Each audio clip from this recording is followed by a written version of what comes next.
Yrittäjän on oltava riittävän itsepäinen ja utelias ja aina pyrkiä eteenpäin.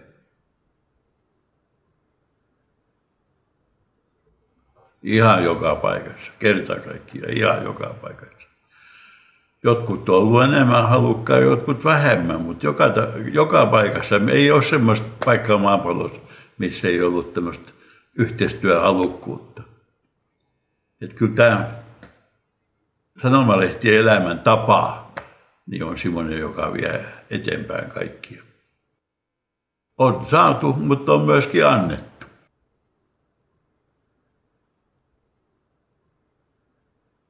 Tässä vaatii muuta kuin yrittämistä.